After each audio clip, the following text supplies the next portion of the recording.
జనబేరి news కి స్వాగతం. ముందుగా హెడ్లైన్స్.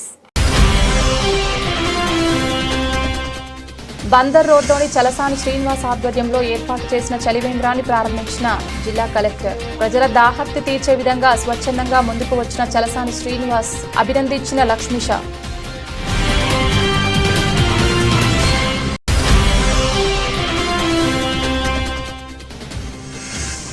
ఎస్సీ 59 కులాలకు అన్ని రంగాల్లో సమన్యాయం జరిగేలా చూడాలి. ప్రభుత్వాన్ని కోరిన బేడా బుడగ జంగాల సంఘం జాతీయ అధ్యక్షులు తాడికొంట నారాయణ.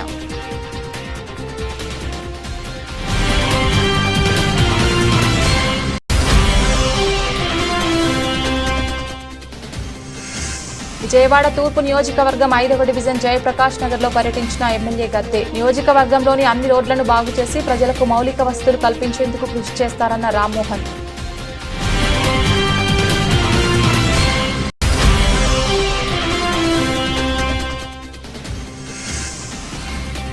పర్యాటకులను సైతం మెప్పించేలా వీఎంసీ మరుగుదొడ్లు ఉండాలి. అధికారులను ఆదేశించిన విజయవాడ నగరపాలక సంస్థ కమిషనర్ ధ్యానచంద్ర.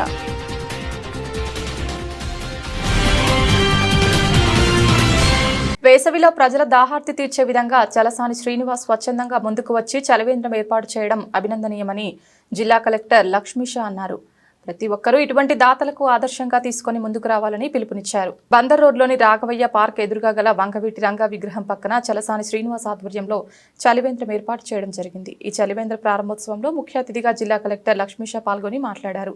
వేసవిలో ప్రజల దాహర్తిని తీర్చే విధంగా చలసాని శ్రీనివాస్ స్వచ్ఛందంగా ముందుకు వచ్చి చలివేంద్రం ఏర్పాటు చేయడం అభినందనీయమని అన్నారు. ప్రతి ఒక్కరూ ఇటువంటి దాతలను ఆదర్శంగా తీసుకుని ముందుకు రావాలని పిలుపునిచ్చారు. మనుషులతో పాటు మూగజీవాలను కాపాడాలని, వాటి కోసం కూడా ప్రత్యేకంగా నీటి కుళాయిలను ఏర్పాటు చేయాలని అన్నారు. ప్రభుత్వం ఇప్పటికే జిల్లా వ్యాప్తంగా ఎన్నో ప్రాంతాల్లో చలివేంద్రాలు ఏర్పాటు చేయడం జరిగిందని చెప్పారు. ఎండాకాలంలో ఎవరికి తోచిన రీతిలో వారు స్వచ్ఛందంగా ముందుకు వచ్చి చలివేంద్రాలు నిర్వహించాలని, ప్రభుత్వం తరపున వారికి అన్ని రకాల సహాయ సహకారాలు అందిస్తామని చెప్పారు. స్వచ్ఛందంగా శ్రీ చలసాని శ్రీనివాస్ గారు మరియు కుటుంబ సభ్యులు ఈరోజు ఆర్ఓ ప్లాంట్ని ఇక్కడ ఫ్రీ ఆఫ్ కాస్ట్ అరేంజ్ చేయడం జరిగింది. మీకు అందరికీ తెలిసే ఉంది, సమ్మర్ వచ్చింది. సమ్మర్ యాక్షన్ ప్లాన్లో భాగంగా మేము కూడా అందరికీ దాతలకి రిక్వెస్ట్ చేస్తున్నాము. ఎక్కడ అయితే మీ ప్రాంతాల్లో పబ్లిక్కి వాటర్ ఫెసిలిటీసు, అలాగే పశువులకు కూడా వాటర్ ఫెసిలిటీ, అలాగే మజ్జిగ ఫెసిలిటీ కూడా ఏర్పాటు చేయండి అని. సో దానికి స్పందించి ఈరోజు వాళ్ళ పాప గారి జ్ఞాపక శిరీష్మ గారి జ్ఞాపకార్థంగా ఈరోజు చలసాని శ్రీనివాస్ గారు మరియు కుటుంబ సభ్యులు ఇలాగ free drinking water facility arrange చేయడము చాలా ఆనందదాయకము. ఇది ఒక మంచి పరిణామము. అందరూ ఈ ఒక లెసన్ని పాటించాలి. బికాజ్ గవర్నమెంట్ సైడ్ నుంచి కూడా మనం చలివేంద్రాలు అక్కడక్కడ పెట్టుతున్నాము, కానీ ఎంత దాదాపు ముందుకు వచ్చి ఇది పెడితే అది అంత సక్సెస్ అవుతుంది. కాబట్టి సమ్మర్లో మీకు తెలిసే ఉంది, ఎండలు ఎక్కువగా ఉంటాయి. వడదెబ్బల వల్ల చాలామంది ప్రాణాలు కోల్పోయే అవకాశం ఉంటాయి. సో ఈ సందర్భంగా ఎవరైతే దాతలు ఉన్నారో వాళ్ళ ముందుకు వచ్చి ఈ టైపు ఫ్రీ వాటర్ సప్లై పెడితే పబ్లిక్కి చాలా ఉపయోగపడుతుంది. సో జిల్లా యంత్రాంగం తరఫు నుంచి చలసాని గారి కుటుంబానికి నేను హృదయపూర్వక అభినందనలు తెలియజేస్తున్నాను. ఈ కార్యక్రమానికి, ఈ ఎఫర్ట్కి ప్రత్యక్షంగా పరోక్షంగా సహకరిస్తున్న డాక్టర్స్ అయితేనేంటి, ఎన్జిఓస్ అయితేనేంటి, మళ్ళీ వాళ్ళ ఫ్రెండ్స్ అయితేనేంటి, కుటుంబ సభ్యులు అయితేనేంటి, అట్లాగే మన ఎన్జిఓ అసోసియేషన్ వాళ్ళు, అలాగే మీడియా మిత్రులు అందరికీ కూడా ఈ సందర్భంగా హృదయపూర్వక ధన్యవాదాలు తెలియజేసుకుంటూ వన్స్ అగైన్ నేను ఎన్టీఆర్లో ఉన్న పెద్దలందరికీ, అలాగే పబ్లిక్ అందరికీ ఒకటే పిలిపిస్తున్నాను. దయచేసి అందరూ ముందుకు రండి.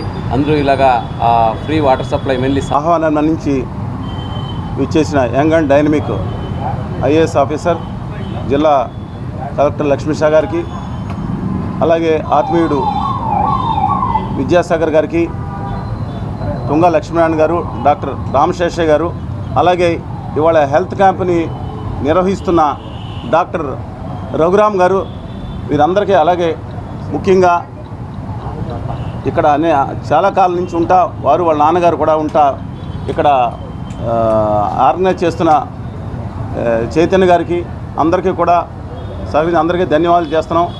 ఇది ఖర్చు కానీ స్థలం కానీ 99 కాదు 100% మేమే పెట్టుకుంటున్నా సరే ఈ కార్యక్రమం చేయడానికి అనేక మంది ఏంటంటే వాళ్ళు స్వచ్ఛందంగా ఇవ్వటం, మజ్జిగ పంచడం అనేది జరుగుతుంది. 24 hours అంటే రాత్రిపూట కూడా మనిషి, ఇక్కడ రాత్రిపూట కూడా మనిషిని పెట్టాం. 24 గంటల మంచినీళ్ళు, చల్లటి మంచినీళ్ళు. అదేవిధంగా అంటే చాలామంది గ్లాసులతో మానేసి ఇప్పుడు సీసాలతో వాటితో పట్టుకెళ్తున్నారండి, మిగతా వాళ్ళకి అవసరం అవుతుంది. అందుకని ప్లాంట్ డిమాండ్ పెరిగింది కాబట్టి జనాలకి ప్లాంట్ అవసరం పడింది. మజ్జిగ కూడా ఇస్తున్నాం. బహుశా రాష్ట్రంలో కూడా ఎవరు ఇవ్వట్లేదండి. 365 డేస్ మధ్యాహ్నం 1 గంటకు లిమిటెడ్, అది మొత్తం ఇవ్వలేం కాబట్టి లిమిటెడ్గా శీతాకాలం వర్షాకాలం కూడా లిమిట్ లేకుండా గతంలో 18 సంవత్సరాల పాటు రాష్ట్ర ప్రభుత్వానికి ఆదాయాన్ని సమకూర్చడంతో పాటు ప్రజలకు ఉపయోగపడే విధంగా విధులు నిర్వహించిన ఏపీఈ మీ సేవ కాంట్రాక్ట్ ఎంప్లాయీస్ తిరిగి విధుల్లోకి తీసుకోవాలని ఏపీ ఎన్జీఓ రాష్ట్ర అధ్యక్షులు కేవీ శివారెడ్డి డిమాండ్ చేశారు. మంత్రి లోకేష్ యువగలం పాదయాత్రలో ఎంప్లాయీస్కి ఇచ్చిన హామీని అమలు చేయాలన్నారు. ఏపీ ఈ మీ సేవ కాంట్రాక్ట్ ఎంప్లాయీస్ అసోసియేషన్ రాష్ట్ర ప్రధాన కార్యదర్శి చేవూరి నాగేశ్వరరావు ఆధ్వర్యంలో గాంధీనగర్ ధర్నా చౌక్లో విజ్ఞాపన దీక్ష నిర్వహించారు. ఈ నిరసన కార్యక్రమంలో ఏపీ ఎన్జీఓ రాష్ట్ర అధ్యక్షులు కేవీ శివారెడ్డి, రాష్ట్ర కార్యదర్శి విద్యాసాగర్, సిఐటియు రాష్ట్ర అధ్యక్షులు ఏపీ నాగేశ్వరరావు పాల్గొని వారికి సంఘీభావం తెలిపారు. ఈ సందర్భంగా వారు మాట్లాడుతూ గతంలో 18 సంవత్సరాల పాటు రాష్ట్ర ప్రభుత్వానికి ఆదాయాన్ని సమకూర్చడంతో పాటు ప్రజలకు ఉపయోగపడే విధంగా విధులు నిర్వహించిన ఏపీ మీ సేవ కాంట్రాక్ట్ ఎంప్లాయీస్ తిరిగి విధుల్లోకి తీసుకోవాలని ఏపీ ఎన్జీఓ రాష్ట్ర అధ్యక్షులు కేవీ శివారెడ్డి డిమాండ్ చేశారు. మంత్రి లోకేష్ యువగలం యాత్రలో ఎంప్లాయీస్కి ఇచ్చిన హామీని అమలు చేయాలన్నారు. అనంతరం అసోసియేషన్ రాష్ట్ర ప్రధాన కార్యదర్శి చేపూరి నాగేశ్వరరావు మాట్లాడుతూ ఆనాడు చంద్రబాబు మానసపుత్రికగా ప్రవేశపెట్టిన మీ సేవా కేంద్రాలను గతంలో అధికారంలో ఉన్న వైసీపీ ప్రభుత్వం రద్దు చేసిందని ఆవేదన వ్యక్తం చేశారు. ఆంధ్రప్రదేశ్లో ఈ సేవా కేంద్రంలో 607 మంది కుటుంబాలు ఉద్యోగాలు గతంలో చేశారు. 18 సంవత్సరాల సర్వీసు, అది ప్రజలకు కూడా చాలా ఉపయోగంగా ఉన్నది. మరి గతంలో తీసేయడం జరిగింది. మరి ఆనాడు చంద్రబాబే ప్రజలకు అనుకూలంగా ఉండాలనే ఉద్దేశంతో ఏదైనా సాల్వ్ చేసుకోవాలన్నా, వాళ్ళ సర్టిఫికేట్ తీసుకోవాలన్నా, ఏదైనా చేసుకోవాలన్నా కూడా అందుబాటులో ఉంటుందని ఈ సేవా కేంద్రాలను ఒక మానస పుత్రిక చంద్రబాబు నాయుడు గారు గతంలో నియమించడం జరిగింది.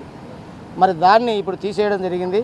ఈ ప్రభుత్వము గతంలో చంద్రబాబు నాయుడు గారే పెట్టారు కాబట్టి మళ్ళీ వాళ్ళను అందరినీ కూడా 607 కుటుంబాలను అందరినీ కూడా ఉద్యోగాలకు తీసుకొని వాళ్ళకు బతుకు తెరువు అనేది చూపించాల్సిన బాధ్యత ఈ ప్రభుత్వానికి ఉంది. అదేవిధంగా లోకేష్ గారు కూడా ప్రతిపక్షంలో ఉన్నప్పుడు పాదయాత్రలు తిరిగినప్పుడు కూడా వీళ్ళకి హామీలు ఇచ్చారు. ఆ హామీలను కూడా ప్రభుత్వం తరఫున లోకేష్ గారు కానీ, ముఖ్యమంత్రి కానీ, ప్రభుత్వం కానీ వాళ్ళ హామీలన్నీ కూడా నెరవేర్చాలనుకుంటున్నాం.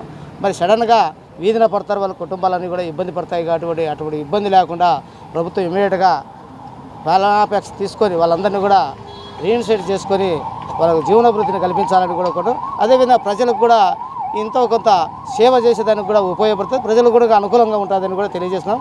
మరి వీళ్ళ డిమాండ్ను ఏపీ ఎన్జిఓస్ తరఫున, ఏపీజేఎస్ తరఫున సంపూర్ణ మద్దతు తెలియజేస్తున్నాం. నా పేరు డూండికేశ్వర్ అండి. అర్బన్ మీ సేవలో మేనేజర్గా చేస్తున్నాను. తణుకు సెంటర్ నుండి పనిచేస్తున్నానండి. నారా చంద్రబాబు నాయుడు గారు మానసిక వ్యతిరేకమైనటువంటి అర్బన్ మీ సేవా కేంద్రాలను ప్రారంభించి 2003లో స్థాపించారండి. ఇవి ప్రారంభించి నేటికి 21 సంవత్సరాలు. కానీ గత వైసీపీ ప్రభుత్వం 2019లో దీన్ని నిర్వీర్యం చేసి ఈ సర్వీసులన్నింటినీ మీ సేవా సర్వీస్లో రన్ చేస్తున్నటువంటి సర్వీసులన్నింటినీ వాళ్ళు స్థాపించినటువంటి సచివాలయాల్లో కన్వర్ట్ చేసి ఉద్యోగస్తులందరూ రోడ్డు మీద పడేటట్లు చేశారు. మీరు ఆ ప్రభుత్వాన్ని కూడా మేము న్యాయం చేయాలని గత 5 సంవత్సరాలుగా తిరుగుతూనే ఉన్నాము. కానీ వాళ్ళు గత ప్రభుత్వంలో స్థాపించినటువంటి నారా చంద్రబాబు నాయుడు గారు అర్బన్ మీ సేవలను మనం డెవలప్ చేయాలి, వీళ్ళని ఎందుకు మనం ఆదుకోవాలి అని వాళ్ళు అక్కసుతో మమ్మల్ని రోడ్డు మీద తిప్పారే తప్ప మాకు ఎటువంటి న్యాయం చేయలేదండి. ఇప్పుడు ఈ ప్రభుత్వం, కూటమి ప్రభుత్వం అయినటువంటి మన తెలుగుదేశం హయాంలో నారా లోకేష్ గారి పాదయాత్రలో మీకు తప్పకుండా న్యాయం చేస్తామమ్మా, మా ప్రభుత్వం మా అధికారంలో రాగానే మీకు తప్పకుండా న్యాయం చేస్తామన్న హామీ ఇచ్చారు. దాని మీద మేము చాలా ఎంతో ఆశతోటి వారు ఇప్పుడు వస్తారని ఎదురు చూసాము. కానీ ఇప్పుడు వారు వచ్చి ఇంతకాలం అయినా కూడా మాకు ఎటువంటి హామీలు ఇచ్చారో తప్ప మా గురించి ఆలోచించి మాకు సరైన న్యాయం చేకూర్చలేదు. కాబట్టి మేము ఈరోజు ఇలా ధర్నా చేయవలసిన పరిస్థితి ఏర్పడింది. కాబట్టి ఇప్పటికైనా మా ఆవేదన అర్థం చేసుకున్న వారు మాకు తగిన న్యాయం చేకూర్చాలండి. మా అర్బన్ మీ సేవా కేంద్రాలని జేసీ గారు ఆధ్వర్యంలో నిర్వహించేవారండి, ప్రభుత్వమే నిర్వహించేదండి. గ్రామ వార్డు సచివాలయ హెల్త్ సెక్రటరీలను పూర్తి స్థాయిలో వైద్య ఆరోగ్య శాఖ పరిధిలోకి తీసుకురావాలని Andhra Pradesh united village ward health secretaries welfare association రాష్ట్ర అధ్యక్షులు మాధవీలత డిమాండ్ చేశారు. వివిధ సర్వేల పేరుతో తమపై పనిభారాన్ని మోపడం తగ్గించాలన్నారు. Andhra Pradesh united village ward health secretary association ఆధ్వర్యంలో గాంధీనగర్ ధర్నా చౌక్లో రాష్ట్ర నలుమూలల నుండి మహిళలు పెద్ద ఎత్తున పాల్గొని ధర్నా నిర్వహించారు. తమ సమస్యలను పరిష్కరించాలని డిమాండ్ చేస్తూ మహిళా ఉద్యోగులు నినాదాలు చేశారు. ఈ సందర్భంగా అసోసియేషన్ రాష్ట్ర అధ్యక్షురాలు మాధవీలత మాట్లాడుతూ హెల్త్ సెక్రటరీలకు వైద్య ఆరోగ్య శాఖ పనులు మాత్రమే అప్పగించాలన్నారు. ఉద్యోగులపై యాప్ల పేరుతో భారాన్ని మోపడం సరికాదన్నారు. ఉద్యోగులకు ఓల్డ్ పెన్షన్ స్కీమ్ విధానాన్ని అమలు చేయాలని, uniform allowance, vaccine carrier, transport allowance చెల్లించాలన్నారు. ఉద్యోగులకు ఎఫ్ఆర్సీ నుండి మినహాయింపు ఇవ్వాలని, బదిలీలకు అవకాశం కల్పించాలని, వెంటనే పదోన్నతులు కల్పించాలని డిమాండ్ చేశారు. ప్రధాన డిమాండ్ ఏంటంటే గ్రామవార్డు సచివాలయంలో మేము ఉన్న 2 డిపార్ట్మెంట్ల మధ్యలో నలిగిపోతున్నాము. ఏంటంటే హెల్త్ డిపార్ట్మెంట్లో ఓన్లీ హెల్త్ డిపార్ట్మెంట్లో మేము వర్క్ చేస్తామని మేము అనుకుంటున్నాము. హెచ్విడోలకు మాత్రం హెల్త్ డిపార్ట్మెంట్కి మాకు హెల్త్ డిపార్ట్మెంట్ వాళ్ళే పని చెప్పాలి. ఎందుకంటే సర్వేలతో ఇంట్లో 24 గంటల వరకు 8 గంటల్లో చెయ్యమని రుద్దడం వల్ల మాకు మానసికంగా శారీరకంగా చాలా ఇబ్బందులు ఉన్నాయి. మేము ప్రజల్లో ప్రజారోగ్యం వెళ్ళడానికి ఒక యూనిఫాము ఎలవెన్స్ కూడా లేని పరిస్థితి. ఎన్నోసార్లు మొరపెట్టుకున్నాం, కానీ అది ప్రతిఫలం క్రింద స్థాయి వరకు వెళ్ళి అది ఇంప్లిమెంట్ కాలేదు. ఈరోజు మాకు అందరికీ కష్టం ఉంది కాబట్టి ఈ మహిళలందరూ వేల సంఖ్యలో ఇక్కడికి వచ్చి మేము హాజరు కలిగాము. ఇదే కానీ ఈ సమస్య పరిష్కారం అయిపోతే భవిష్యత్తులో మేము ఏం చేస్తామంటే రానున్న రోజుల్లో ఎక్కువ పోరాటాలు చేస్తాము. ఈ మధ్య మాకు సచివాలయం వచ్చాక ఎఫ్ఆర్ఎస్ పెట్టారండి. ఎఫ్ఆర్ఎస్ ఫీల్డ్ వర్క్ అసలు ఉండకూడదు, కానీ మేము ఆ సచివాలయాల చుట్టే తిరిగితేనే మాకు ఎఫ్ఆర్ఎస్ అవుతుంది. ఒక వ్యాక్సినేషన్ చేస్తామా, ఒక గర్భిణీ నేను చూస్తామా, మాకు అటెండెన్స్ పడుతుంది అనుకుంటున్నామా? మేము ఎక్కడైనా ఉన్నామనుకోండి, అక్కడ అదర్ ఆప్షన్ ఇచ్చి చెయ్యమన్నా బాగుంటుంది. మీరు మీ పని చెప్పిందే చేయడానికి ఉన్నాం, కానీ దానికి అనుకూలంగానే వాతావరణము, అనుకూలమైన పరికరాలు, అనుకూలంగా మా మైండ్ పనిచేస్తా కదండి. మేము సాఫ్ట్వేర్ రంగాల్లో నుంచి రాలేదు కదా. 18 నెలలు కోర్సు చేసి వచ్చాము. 18 నెలలు కోర్సుకు వచ్చిన తర్వాత మహిళలకు, గర్భిణీలకు ఏఎన్సీ, పోఎన్సీ, ఎంసీహెచ్ సర్వీస్కే మేము ఉపయోగపడాలి తప్ప అదనంగా కాదు. United medical and health employees అలాగే ward and village health secretaries association తరఫు నుంచి మాట్లాడుతున్నామండి. ఈరోజు ముఖ్యంగా మేము అందరం ఇక్కడ ధర్నాకి ఎందుకు వచ్చామంటే 2 డిపార్ట్మెంట్ల మధ్య మేము మానసికంగా చాలా నలిగిపోతున్నామండి. ఆ పని ఒత్తిడి తగ్గించుకునే భారం గురించి మేము ప్రభుత్వానికి మొరపెట్టుకోవడానికి ఈరోజు ఇక్కడికి వచ్చాము. దాంతోపాటు మేము ఎప్పటి నుంచో మేము చాలా మెమరాండంలు అవి ఇచ్చాము. మా మాతృ సంస్థ అయిన హెల్త్ డిపార్ట్మెంట్లోకి మమ్మల్ని తీసుకోవాల్సిందిగా ఎన్నోసార్లు అధికారులకు విజ్ఞప్తులు చేసుకున్నాము. అవి ఈ రోజు వరకు కూడా అవి నెరవేరలేదండి. అవి నెరవేరకపోగా మాకు మిగతా డిపార్ట్మెంట్ వర్కులు కూడా అప్పగించి మాకు ఇంకా పని భారాన్ని పెంచుతున్నారే తప్ప మా చదువుకు తగ్గ వర్కులు ఏమి మాకు చెప్పడం లేదండి. దాంతోపాటుగా మేము ప్రతిరోజు కూడా వైట్ యూనిఫామ్ వేసుకొని డ్యూటీలకు వెళ్ళాలండి. ఆ యూనిఫామ్ ఎలవెన్స్లు కానీ ఆ యూనిఫామ్కి సంబంధించినవి ఏవి మాకు ఎటువంటివి మాకు ఏమీ ఇవ్వట్లేదండి. అలాంటప్పుడు యూనిఫామ్ తీసేయాలి కదా, యూనిఫామ్ తీయటం లేదు. యూనిఫామ్ వేసుకురాకపోతే సూపర్వైజర్లు అడుగుతున్నారండి. మేము ఎటు తేల్చుకోలేని పరిస్థితిలో ఉన్నాము. ఈరోజు గ్రామంలోకి వెళ్తుంటే మాకు వైట్ డ్రెస్ వేసుకున్న పెద్ద వాలంటరీ వచ్చి వైట్ డ్రెస్ వేసుకున్న వాలంటరీ వచ్చి మాకు ఫెన్షన్ ఇస్తుంది అని అంటున్నారండి. మాకు ఫెన్షన్లోనే ఏదో మాకు ఇచ్చారు, ఫెన్షన్లే కదా అని ఇస్తుంటే మమ్మల్ని మిగతా అన్ని సచివాలయానికి సంబంధించిన అన్ని యాప్లు, సర్వేలు, అదేవిధంగా చలానాలు కట్టించుకోవడము, ఇంటి పన్నులు వసూలు చేయడము, చెత్త పన్ను వసూలు చేయడం కూడా అన్నిటికీ కూడా మమ్మల్ని ఉపయోగించుకుంటున్నారు. అదేవిధంగా మేము ఫీల్డ్ వర్క్లో ఉండే వాళ్ళము హై రిస్క్ కేసు వస్తే డిస్ట్రిక్ట్ హాస్పిటల్ విజిట్లకు వెళ్ళాలి. ఎఫ్ఆర్ఎస్ నుంచి కూడా మాకు అదర్స్ ఆప్షన్ కానీ లేదంటే ఎఫ్ఆర్ఎస్ మినహాయింపు కానీ కావాలని మరీ ముఖ్యంగా అడుగుతున్నామండి. నగర సమస్యలపై కూటమి ప్రభుత్వం కానీ నగరపాలక సంస్థ కానీ చిత్తశుద్ధితో పనిచేయడం లేదని సిపిఎం రాష్ట్ర కార్యవర్గ సభ్యులు దొనపూడి కాశీనాథ్ ఆరోపించారు. సమస్యల పరిష్కారం కోసం ఈ నెల 28న చలో కలెక్టరేట్ కార్యక్రమాన్ని చేపట్టామన్నారు. ప్రజలు పెద్ద సంఖ్యలో ఈ కార్యక్రమంలో పాల్గొని విజయవంతం చేయాలని విజ్ఞప్తి చేశారు. సిపిఎం రాష్ట్ర కార్యవర్గ సభ్యులు దొనపూడి కాశీనాథ్ ఆధ్వర్యంలో శ్రీ భవన్లో మీడియా సమావేశం గురువారం జరిగింది. ఈ సమావేశంలో దొనపూడి కాశీనాథ్ మాట్లాడుతూ నగరంలో అనేక సమస్యలు ఉన్నాయన్నారు. ప్రజా సమస్యల పరిష్కారానికి కూటమి ప్రభుత్వం కానీ నగరపాలక సంస్థ కానీ ప్రయత్నించడం లేదన్నారు. అభివృద్ధి చెందిన ప్రాంతాన్ని అభివృద్ధి చేస్తామంటూ నగరాన్ని పెద్ద మున్సిపాలిటీగా చేసేందుకు ప్రయత్నాలు చేస్తున్నారన్నారు. ప్రజా సమస్యలపై నగర పరిధిలోని 3 నియోజకవర్గ ప్రజలను చైతన్యపరిచే కార్యక్రమం చేపట్టామన్నారు. ఇళ్ల సమస్యలు, ఇంటి పట్టాల సమస్యలు పరిష్కారం కోసం ఈ నెల 28న చలో కలెక్టరేట్ కార్యక్రమాన్ని చేపట్టామన్నారు. ఈ కార్యక్రమానికి ప్రజలు పెద్ద ఎత్తున పాల్గొని విజయవంతం చేయాలని కోరారు. కార్యక్రమంలో కార్పొరేటర్ బోయ సత్యబాబు తదితరులు పాల్గొన్నారు. ఇస్తానన్నటువంటి వాగ్దానాలు తొంగలో దొక్కి సూపర్ 6లను ఆ 6లు ఈ 6లు అని చెప్పినటువంటి ఏ 6లో ఏ ఒకటే కూడా నెరవేరినటువంటి దాఖలాలు కనపడటంలా. అందుకని ప్రజల సమస్యలు అనేకం అతనికంటే ఘనుడు ఆచంట మల్లన్న అని చెప్పనే పద్ధతుల్లో మేమున్నాం మీకు ఎందుకని చెప్పనని చెప్పినటువంటి పెద్దలు డబుల్ ఇంజన్ సర్కార్ అని చెప్పని ముద్దు పేరు పెట్టుకున్నటువంటి పెద్దలకి సమస్యలు మాత్రం కనపట్ల. వాళ్ళకి కనపడుతుందల్లా ఒకటే, గతం గతం గతం. ఈ నామజపం ఎన్నాళ్ళు చేస్తారని చెప్పనేటువంటిది మేము అడుగుతున్నాం. నీ ఉన్న 5 ఏళ్ళు గతం గతం గతం అని చెప్పనేటువంటి నామజపం చేస్తూ కాలయాపన చేయటానికి కాదు మీకు ప్రజల అధికారాన్ని ఇచ్చింది. మీ కూటమి ప్రభుత్వానికి అధికారం ఇచ్చింది. గతంలో రోచిపోయాం, కనీసం ఇప్పుడైనా వెలుగులోకి వస్తాం. అది ప్రజల ఆకాంక్ష, ఆశ. ఆ ఆకాంక్షల్ని, ఆశల్ని తొంగలో దొక్కేదానికి ప్రయత్నం చేయటం మంచిది కాదని చెప్పనేటువంటిది ఈ సందర్భంగా ప్రభుత్వం దృష్టికి తేదలిచాం. ముఖ్యమంత్రి గారి దృష్టికి, ఉప ముఖ్యమంత్రి గారి దృష్టికి కూడా తేదలిచాం. టిట్కో ఇళ్ళు దాదాపుగా వేల సంఖ్యలో ఇళ్ళు ఖాళీగా ఉన్నాయి. అది బాంబే కాలనీ, కబేళా ఏరియా కావచ్చు, సింగనగర్ ప్రాంతం కావచ్చు, అక్కడ కట్టినటువంటి షానగర్ అని చెప్పనేటువంటి పేరుతో జక్కంపూడి టిట్కో ఇళ్ళు కావచ్చు. ఏ ఇళ్ళు కూడా పడావుగా పడి, దొంగల బారిన పడి, గంజాయి మోకల బారిన పడి ఇళ్ళు పాడైపోయినాయి తప్ప ఎక్కడా కూడా ఎలాంటి ఆచ్ఛాదన లేకుండా పోయినాయి తప్ప వాళ్ళలోకి గృహప్రవేశం ఆ ఇల్లు కేటాయించింది కానీ చేయించింది కానీ లేదు. ఇప్పుడైనా కట్టినటువంటి లబ్ధారులు అడుగుతూ ఉన్నారు, మేము సగం ఇస్తామని చెప్తా ఉంది ఈ ప్రభుత్వం. అంటే మిగిలిన సగం ఎవడిస్తాడని అడుగుతున్నాం. అంటే కట్టించింది నీకు, కట్టించుకుంది మీరు కాకపోతే నీకు ముందోడు, ఆయన కాకపోతే ఆయనకు ముందు నువ్వు ఉన్నావు, నీకు కట్టారు. కట్టించుకున్నటువంటి డబ్బుల్లో సగం ఇస్తానని అంటాం క్షంతవ్యం కాదు. అందుకని పూర్తి స్థాయిలో కట్టినటువంటి అమౌంటు ఎవరన్నా ఇవ్వాలి, లేదా ఇల్లు కేటాయించనన్నా కేటాయించాలి. కానీ ప్రజలు ఇల్లు అడగటంలా, లబ్ధిదారులు డబ్బులు అడగడంలా ఇల్లు అడుగుతున్నారు. బేడా బుడగజంగాల ఎస్సీ వర్గీకరణ ద్వారా ఎస్సీ 59 కులాలకు అన్ని రంగాల్లో సమన్యాయం జరిగేలా చూడాలని బేడా బుడగజంగాల సంఘం జాతీయ అధ్యక్షులు తాడికొండ నారాయణ కూటమి ప్రభుత్వాన్ని కోరారు. బడుగు బలహీన వర్గాల అభివృద్ధికి కూటమి ప్రభుత్వం సహకారం అందించాలని విజ్ఞప్తి చేశారు. విజయవాడ గాంధీనగర్లో బేడా బుడగజంగం సంఘాల ఆధ్వర్యంలో మీడియా సమావేశం నిర్వహించారు. ఈ సమావేశంలో బేడా బుడగజంగాల ఎస్సీ జాతీయ అధ్యక్షులు తాటికొండ నారాయణ, టీడీపీ సీనియర్ నేత కొండపల్లి దుర్గారావు, రాష్ట్ర అధ్యక్షుడు మనోహర్, కడప బీజేపీ ప్రధాన కార్యదర్శి ప్రదీప్ రెడ్డి మాట్లాడుతూ ఎస్సీ వర్గీకరణ చేసి 59 కులాలకు అన్ని రంగాల్లో సమన్యాయం జరిగేలా చూడాలని కోరారు.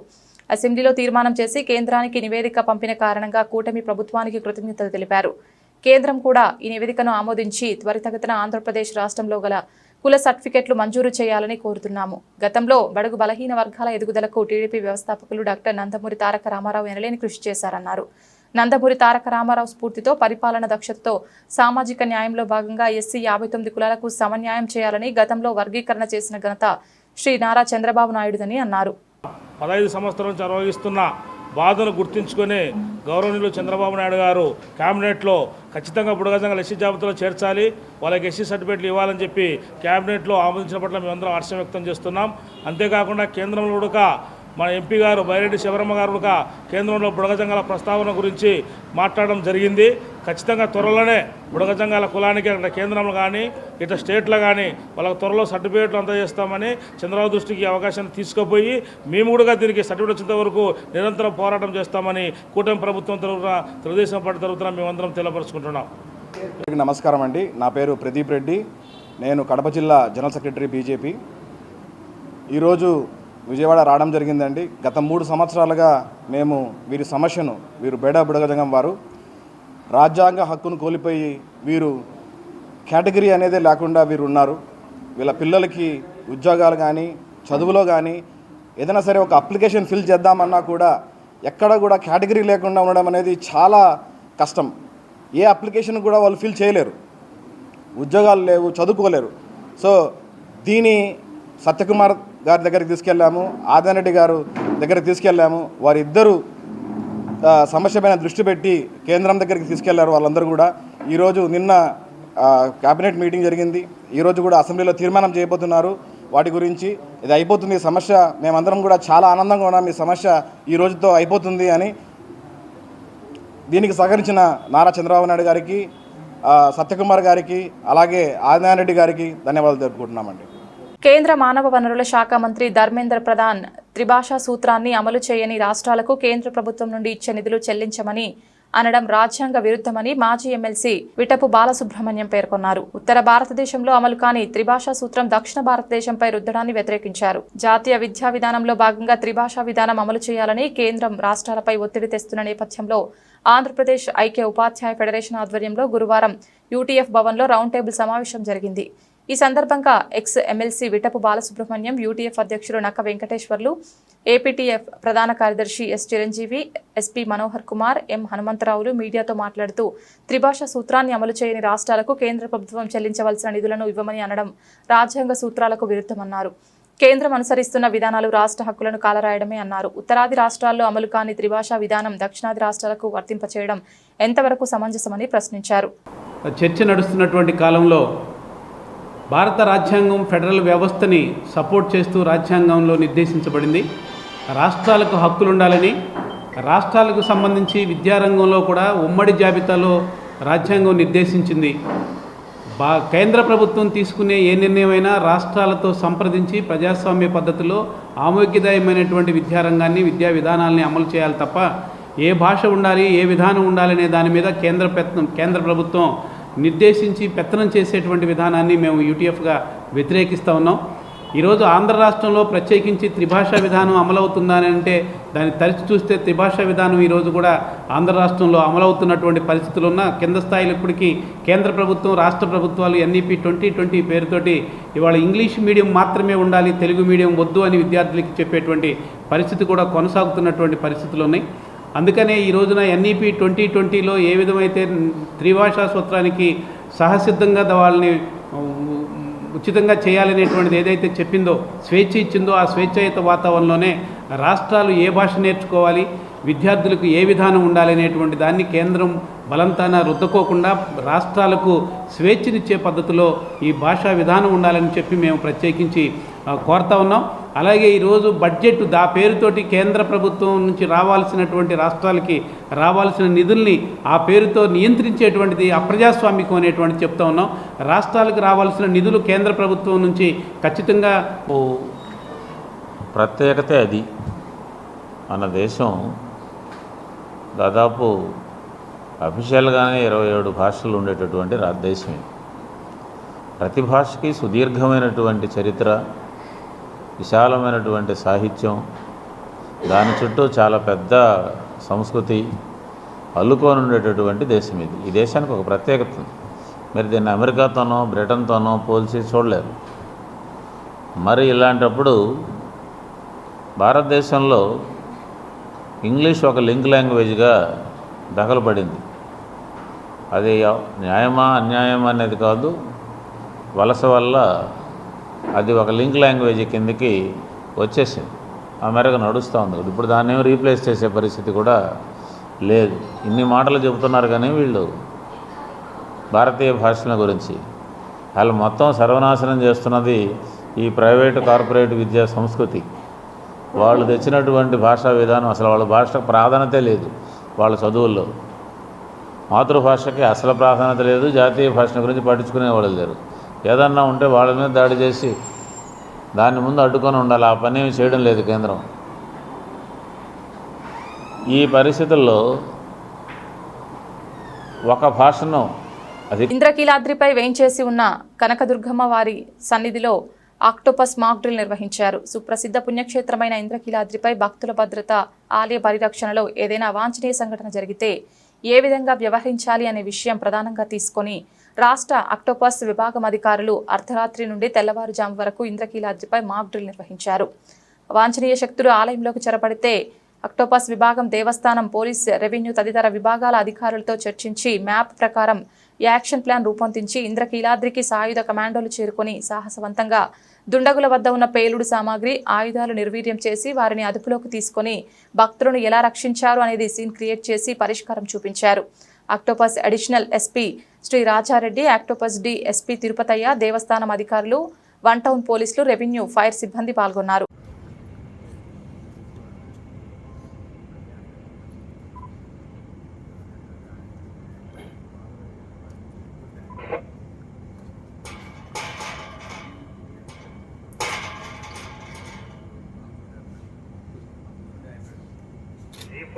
G4 from Rama. G4 F1 to. Me location ఎక్కడ? సీఎం చంద్రబాబు ఆశయాలకు అనుగుణంగా విజయవాడ నగరాన్ని అభివృద్ధి చేసుకోవడం జరుగుతుందని విజయవాడ తూర్పు ఎమ్మెల్యే గద్దె రామ్మోహన్ అన్నారు. నియోజకవర్గంలోని అన్ని రోడ్లను బాగు చేసి ప్రజలకు మౌలిక వసతులు కల్పించేందుకు కృషి చేస్తామన్నారు. విజయవాడ తూర్పు నియోజకవర్గం 5వ డివిజన్ జయప్రకాష్ నగర్ గద్దె బాబురావు ఇంటి రోడ్డు ప్రాంతంలో ప్రజా సమస్యలపై ఎమ్మెల్యే గద్దె పర్యటించారు. అనంతరం రోడ్డు పనులకు శంకుస్థాపన చేశారు. ఈ సందర్భంగా మాట్లాడుతూ రాజధాని ప్రాంతానికి దీటుగా విజయవాడను అభివృద్ధి చేసేందుకు కృషి చేశామన్నారు. నగరంలోని రోడ్లను అభివృద్ధి చేయడం ద్వారా ప్రజలకు ఇబ్బందికరమైన పరిస్థితులు లేకుండా చేయవచ్చన్నారు. ముఖ్యమంత్రి చంద్రబాబు ఆశయాలకు అనుగుణంగా ముందుకు సాగుతామని పేర్కొన్నారు. ప్రజలకు మెరుగైన మౌలిక వసతులు కల్పించడమే కూటమి ప్రభుత్వ లక్ష్యమని చెప్పారు.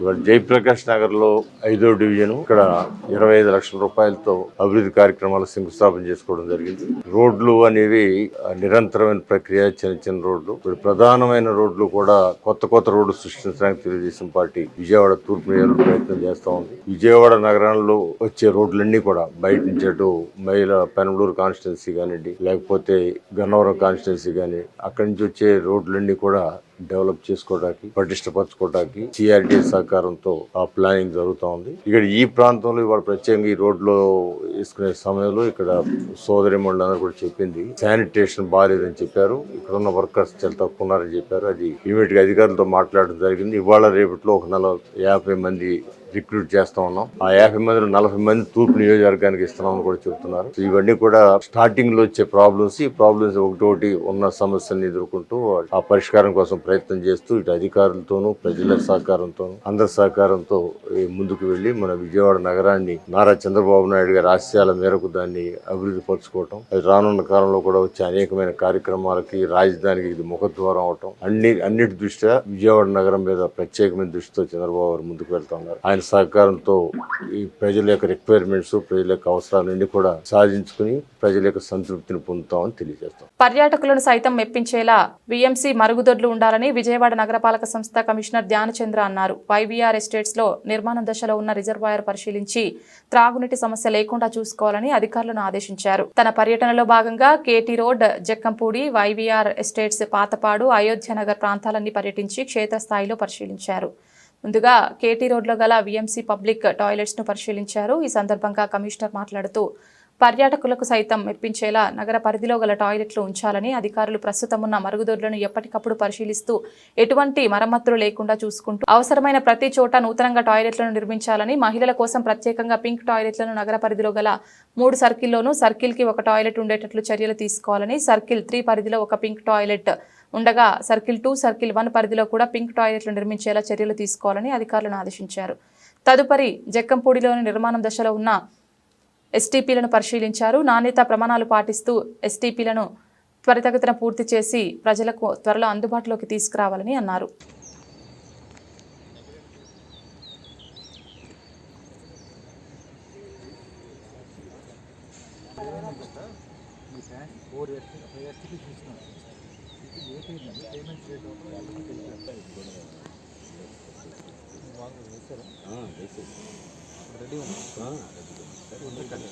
అదే ఇక్కడ దాకా వచ్చి ఈ మధ్యలో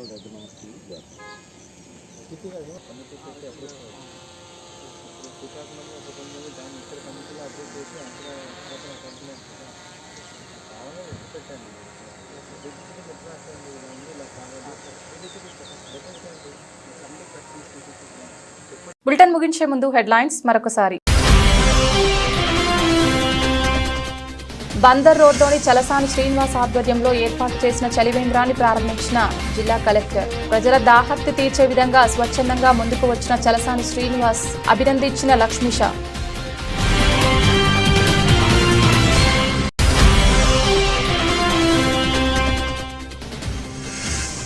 ఎస్సీ 59 కులాలకు అన్ని రంగాల్లో సమన్యాయం జరిగేలా చూడాలి. ప్రభుత్వాన్ని కోరిన బేడా బుడగ జంగాల సంఘం జాతీయ అధ్యక్షుడు తాడికొండ నారాయణ.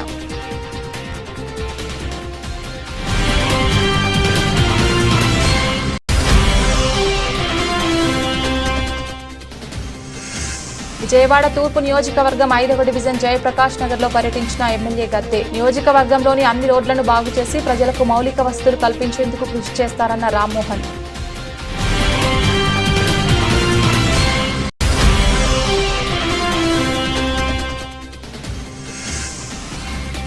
పర్యాటకులను సైతం మెప్పించేలా బీఎంసీ మరుగుదొడ్లు ఉండాలి. అధికారులను ఆదేశించిన విజయవాడ నగరపాలక సంస్థ కమిషనర్ ధ్యానచంద్ర.